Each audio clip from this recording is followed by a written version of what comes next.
Nga dito sa amin guys at nanguha ako ng gulay guys kasi nga po talaga ang gagawin ko dito ay sasabawan ko na lang. Pre, yung sabaw lang walang sahog, masarap din naman yun pag hinigup mo. At syempre guys talaga ang sarap nga talaga nito din guys kasi nga po talaga nakakatanggal din ito ng gutom. Pagka talaga hinigup mo ang sabaw ay tanggal gutom mo talaga. Pre, hindi pa nga ako tapos guys at syempre nakita ko yung mga tanim ko nga talaga dito sa bakuran ko ay ang daming sili na hinog. Kaya yan guys, samahan nyo ako manguha dito sa bakuran ko.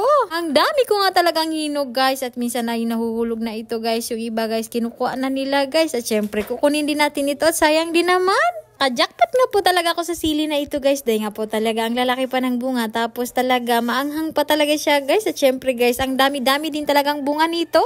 At ayun guys, medyo natagal-tagalan mo po talaga tayo dito guys. Dahil nga po talaga marami-rami itong bunga guys. Hindi ko nga po talaga ubusin na ito. Feeling ko kasi nga po talaga yung iba guys.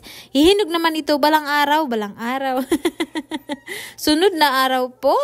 At kinuha ko lang nga talaga yung mga pula-pula, yung green iniwan ko muna. Hayaan ko muna dyan guys, no? Hinog ulit. Mas masarap kasi nga po talaga manguha guys, yung hinog na kaysa na manghilaw guys, no?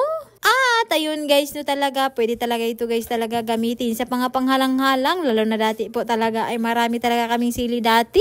Talaga, doon kami kinamama ay talaga yung sili namin guys. Hindi na namin kailangan itanim kasi nga po talaga yung ibon guys ay tinatapon na lang nila sa lupa namin. Kaya kusa na lang po talaga tutubo. Di ko nga lang talaga alam na tinatapon ba nila. Siguro tinatain nila talaga doon sa lupa namin. Talaga naman guys, no dati talaga ay nakakakuha talaga kami ng mga 3 kilo. At syempre bibenta na namin yun. At iba po talaga dito sa amin guys. Isasambalis namin guys. Kailangan namin talaga magtanim guys. Kaya ito guys talaga ang tinanim ko dito guys. Talaga naman guys. Hindi ko po talaga ito guys. At syempre guys talaga nakajackpot din naman ako. Dahil marami nga talaga silang bunga. Hindi nga po talaga ako nagsisi dito guys. Dahil nga po talaga marami namang bunga ito guys. Syempre talaga no. Pagka talaga naalagaan at nadidiligan ay namumunga talaga sila. At yan guys talaga. Samahan nyo ako talaga mamitas nito guys. Pabayaan ko na lang kayo muna manood-nood dyan. Bahala na talaga kayo ay magsawa kayo sa mukha ko. Kasi ganito naman talaga mukha ko. Hindi ko pwede baguhin. Kung nagustuhan nyo naman ang aking mini vlog, syempre guys, yung magkalimutan mag-comment at mag-follow na din. At syempre, makikita pa tayo sa aking mini vlog ulit. At syempre guys, talaga no, yan lang po sa aking mini vlog hanggang sa muli. Nga dito sa amin guys at nanguha ako ng gulay guys kasi nga po talaga ang gagawin ko dito ay sasabawan ko na lang. Pre, yung sabaw lang walang sahog, masarap din naman yun pag hinigup mo. At syempre guys talaga ang sarap nga talaga nito din guys kasi nga po talaga nakakatanggal din ito ng gutom. Pagka talaga hinigup mo ang sabaw ay tanggal gutom mo talaga. Pre, hindi pa nga ako tapos guys at syempre nakita ko yung mga tanim ko nga talaga dito sa bakuran ko ay ang daming sili na hinog. Kaya yan guys, samahan nyo ako manguha dito sa bakuran ko. Ang dami ko nga talagang hinog guys at minsan na yung nahuhulog na ito guys. Yung iba guys kinukuha na nila guys at syempre kukunin din natin ito at sayang din naman. Kajakpat nga po talaga ako sa sili na ito guys. Dahil nga po talaga ang lalaki pa ng bunga. Tapos talaga maanghang pa talaga siya guys. At syempre guys, ang dami-dami din talagang bunga nito. At ayun guys, medyo natagal-tagalan mo po talaga tayo dito guys. Dahil nga po talaga marami-rami itong bunga guys. Hindi ko nga po talaga ubusin na ito. Feeling ko kasi nga po talaga yung iba guys. Hihinog naman ito balang araw. Sunod na araw po. At kinuha ko lang nga talaga yung mga pula-pula, yung green iniwan ko muna. Hayaan ko muna dyan guys, no? Hinog ulit. Mas masarap kasi nga po talaga manguha guys, yung hinog na kaysa na manghilaw guys, no?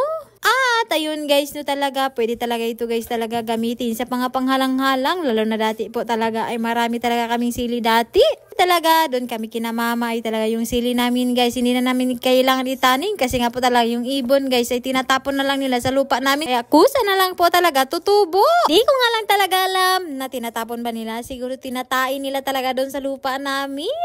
Talaga naman guys, no dati talaga ay nakakakuha talaga kami ng mga 3 kilo. At syempre bibenta na namin yun. At iba po talaga dito sa amin guys. Isasambalis namin guys. Kailangan namin talaga magtanim guys. Kaya ito guys talaga ang tinanim ko dito guys. Talaga naman guys. Hindi ko po talaga ito guys. At syempre guys talaga nakajackpot din naman ako. Dahil marami nga talaga silang bunga.